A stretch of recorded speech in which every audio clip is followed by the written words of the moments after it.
the UN has been all over the news lately. Alongside Trump, China's Premier Li Qiang also flew into New York for the assembly. And just before the session, where President Trump was set to speak, U.S. Secret Service busted a dangerous network, 300 co-located SIM servers and 100,000 SIM cards spread across 5 sites in New York. That system could have crippled the city's cell phone communications.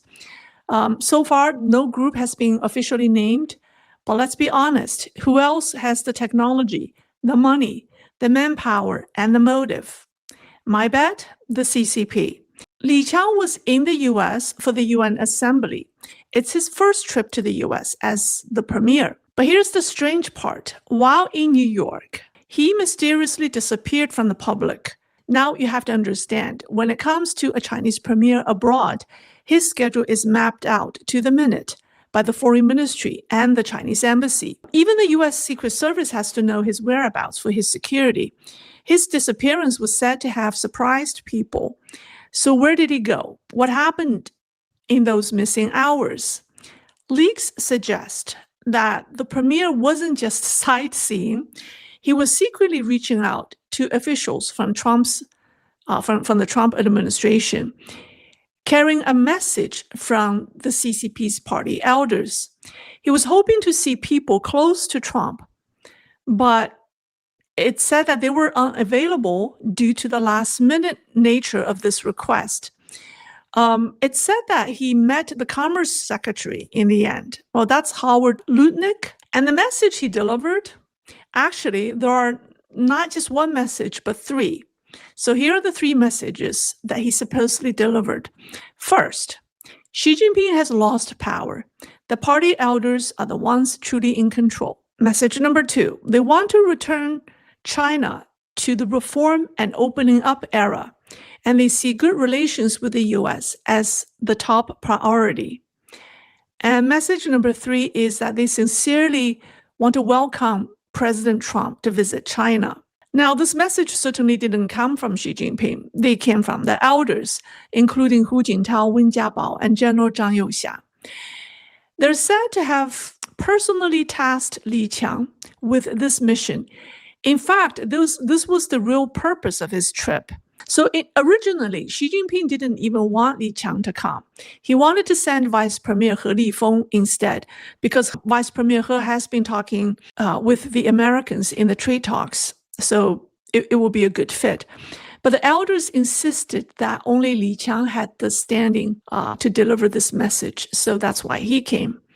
Here's where the trail gets interesting. The meeting most likely took place in Washington, D.C. Flight records, or the system that tracks flight, that platform backed up this claim that the meeting actually took place in Washington, D.C.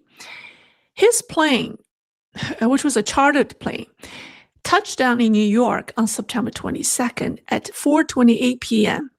But 2 hours later at 6:32, it took off again. By 7:16, it was on the ground in D.C. Yet according to Li's official itinerary, he had no events scheduled in D.C. So the missing 5-hour window, it may have been spent carrying out the most important and the most secret mission of his U.S. trip. So I cannot verify this, but do I believe it? I should tell you that I cannot dismiss. In the past 2 weeks, the world has grown increasingly dangerous. Russia suddenly launched drone incursions into Poland. 3 Russian fighter jets entered Estonian airspace before being intercepted by NATO. And just yesterday, 4 Russian aircraft approached Alaska's air defense identification zone, forcing the U.S. and Canada to scramble multiple fighter jets to intercept them. Denmark, meanwhile, was hit with drone incursions twice in just 1 week. First, Copenhagen's main airport was forced to shut down. Then, on the night of the 24th, at least 4 other airports in both northern and southern Denmark, along with a key airbase, were simultaneously swamped with unidentified drones, knocking parts of the country's aviation network offline. The Danish government called it a carefully planned hybrid attack. At the same time, Chinese Coast Guard vessels made incursions near Japanese waters. Now, back in Pyongyang, on September 14th, North Korea's diplomatic mission to the UN declared that its status as a nuclear-armed state is irreversible. Kim's sister, the formidable Kim Yo-jong, also issued strong warnings against the U.S. South Korea-Japan Freedom Edge joint drills, threatening negative consequences. So, do you notice a pattern here? All of these developments came after Beijing's September 3rd military parade, where Xi Jinping appeared shoulder to shoulder with Russia's Putin and North Korea's Kim Jong-un.